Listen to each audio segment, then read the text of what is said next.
Hello everyone. UPSC PYQ series पे आज हमारा ये सेकंड वीडियो है हिस्ट्री सीरीज़ पे। आज के क्वेश्चंस में हम आगे के कुछ क्वेश्चन डिस्कस करेंगे। ये क्वेश्चंस ना सिर्फ यूपीएससी के हैं बल्कि सीडीएस, सीएपीएफ, एनडीए हर एग्जाम से उठाए गए क्वेश्चंस को मैं डिस्कस करने वाला हूँ। मेरे इस बार प्रीलिम्स में 2022 में 110 समथिंग मार्क्स आ रहे हैं। अभी फाइनल आंसर की तो आई नहीं है, तो मार्कशीट आएगी तब पता चलेगा और क्या होता है।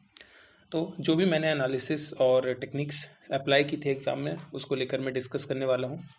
पहला क्वेश्चन हम देखते हैं। Qutub Minar was originally 4 storeyed and which Delhi sultan raised its 5th storey. देखिए, बलबन, खिलजी, तुगलक, तीन तरह के हमें ऑप्शंस दिख रहे हैं। अगर आप इसमें सी और डी ऑप्शन को ध्यान से देखेंगे तो तुगलक 2 बार है, मतलब हाई चांसेस क्या है कि आंसर किसी एक तुगलक में है। जब भी इस तरह से दो कॉमन नाम आते हैं ना, आंसर जनरली किसी एक में होता है। जैसे ही हमने तुगलक कॉमन देखा, हमने ए और बी को काट दिया। ऑप्शन अब सी और डी में हमें चेक करना है क्या होगा। अब इसके आगे आपको क्या करना पड़ेगा, लॉजिक लगाना पड़ेगा कि आप किसको चूज कर रहे हैं। इसका आंसर था डी, फिरोज शाह तुगलक। ठीक, नेक्स्ट आते हैं हम। Which one of the following pair of Delhi Deccan sultanates and their respective regions is not correctly match. Not word पे हमेशा ध्यान रखना। बहुत सारे नए एस्पिरेंट, खासकर फर्स्ट अटेम्प्ट वाले, ये गलती करते हैं। निज़ाम शाही, बरीद शाही, कुतुब शाही एंड इमाद शाही। ये क्वेश्चन एलिमिनेशन वाला नहीं था, ये क्वेश्चन मेमोरी बेस्ड था, आपको याद होना चाहिए। इसका आंसर ए होगा। ए गलत मैच है। निज़ाम शाही अहमदनगर से थी और बीजापुर में आदिल शाही रूल करती थी। नेक्स्ट क्वेश्चन पे हम आते हैं। नेक्स्ट क्वेश्चन कहता है, under Akbar zabt was established over a large area from Punjab to Awadh. Okay. Second, 17th century north India the system of zabt lost much ground to the system of kankut. ये जो जब्त है ये दहशाल बंदोबस्त का दूसरा नाम है, और हम जानते हैं कि राजा टोडरमल ने दहशाल या जब्त बंदोबस्त की शुरुआत की थी और वो अकबर के समय पे थे। तो पहला ऑप्शन तो बिल्कुल सही हो जाता है। सेकेंड में जब हम आते हैं तो जनरली देखिएगा 17th century जब्त और कानकूट, तीन अलग अलग चीज़ों की बात हो रही है। हाई चांसेस है कि इसमें कोई ना कोई एक स्टेटमेंट पे कोई ना कोई पार्ट में गलती हो सकती है। इसका आंसर या तो ए होगा या तो सी होगा, क्योंकि फर्स्ट तो बिल्कुल सही है। अब जब मैं देखता हूँ 17th century north India system of zabt lost much ground to system of kankut, ऐसा नहीं था। जब्त सिस्टम बहुत अच्छा था, जब अकबर के टाइम पर इतना फ्लरिश हो रहा था तो डेफिनेटली उस सिस्टम में कोई खराबी नहीं रही होगी, वो अच्छा सिस्टम रहा होगा। तो इसमें सेकंड ऑप्शन को हम गलत मान सकते हैं और उसको कैंसिल कर देना है। अब आप हो सकता है ऐसे क्वेश्चंस में फंस जाएं, आप बोले कि ए या सी में लगा सकते हैं, तो बिल्कुल एक स्टेटमेंट आपको पता है पहली बिल्कुल सही है, ए और सी में अब आपको एक चूज करना है। इसका आंसर 1 था, क्योंकि सेकंड स्टेटमेंट गलत है। नेक्स्ट क्वेश्चन है, who among the following warned his colleagues that the constituent assembly was British made and working the British plan. अब देखो भाई, सिंपल सी बात है, कॉन्स्टिट्यूएंट असेंबली की बुराई वही करेगा जो उसमें मेंबर नहीं होगा। अगर आप ऑप्शंस को ध्यान से देखेंगे, Somnath Lahiri, Ambedkar ji, Shyama Prasad Mukherjee and B N Rau ji. अब इनको आप अगर ध्यान से देखेंगे तो बी आर अम्बेडकर तो मेंबर थे, श्यामा प्रसाद मुखर्जी भी कनेक्टेड थे और बी एन राव तो थे ही मेंबर। एक ही बंदे हैं जिनका नाम आपने नहीं सुना होगा, ऑड नाम है, जो वो है सोमनाथ लहरी। तो जिस व्यक्ति का आपने नाम नहीं सुना होगा, जो उसके मेंबर नहीं होंगे, वही व्यक्ति है जो उसकी बुराई करेगा। इसका आंसर हो जाएगा इस तरह से, ऑड 1 से ए। नेक्स्ट क्वेश्चन पे आते हैं। यहाँ पर नेक्स्ट क्वेश्चन हमारा अकबर के ऊपर ही है। इसमें 4 स्टेटमेंट्स हैं। 1560s अकबर ने आगरा का फोर्ट बनवाया था।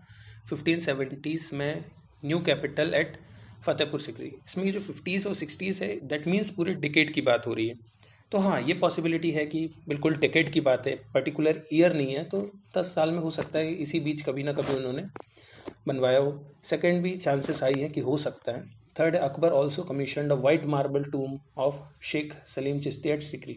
अब ज़रूरी नहीं है वाइट मार्बल हो, रेड मार्बल भी हो सकता है। Fourth, in 1585 Akbar decided to shift the capital back to Agra. Agra में तो देखो भाई, दिल्ली सल्तनत जो थी उसी के ऊपर मुगल आए थे, तो जो कैपिटल थी वो हमेशा से मुगल्स की दिल्ली पे ही रही थी। कुछ टाइम के लिए लाहौर शिफ्ट हुई थी जब वहाँ डिस्टर्बेंस बढ़ गए थे, बट कैपिटल हमेशा कहाँ रही है, मुगल्स के टाइम पर दिल्ली पे। तो फोर्थ स्टेटमेंट तो कट गई। जैसे ही हमने फोर्थ काटा तो ऑप्शन ए, सी और डी कट रहा है। और रही बात थर्ड स्टेटमेंट की, तो जनरली जो भी सूफी संत वगैरह होते हैं उनकी जो दरगाह होती है वो आप मेजॉरिटी देखेंगे तो वाइट कलर ही होता है। आप अजमेर शरीफ देख लें, आप हाजी अली देखें, अगर आपने कभी भी पढ़ा होगा, वीडियो देखा होगा, कोई फोटो देखा होगा, तो हमेशा वाइट कलर दिखा होगा। तो रेड कलर से जनरली नहीं बनाया जाता है, तो उस हिसाब से भी हम ऑप्शन 3 को सही मान सकते थे। और 1 और 2 में तो जनरल स्टेटमेंट्स थी, डिकेट्स की बात की थी। तो इस तरीके से हम आंसर पहुंचते हैं बी, 1, 2 एंड 3। इसके बाद हमारा क्वेश्चन है, who among the following assume Nizamul Mulk Asaf Jah title and setup किया था खुद को हैदराबाद पे जा करके। तो देखिए अली वर्दी खान कहाँ थे, यूपी वाले बेल्ट पे थे, ऑप्शन सी पे है। बहादुर शाह ये दिल्ली बेल्ट ही आ जाता है, तो ये दोनों तो ऑप्शन हो नहीं सकते, या तो करतलब खान होगा या तो चिनकिलिच खान होगा।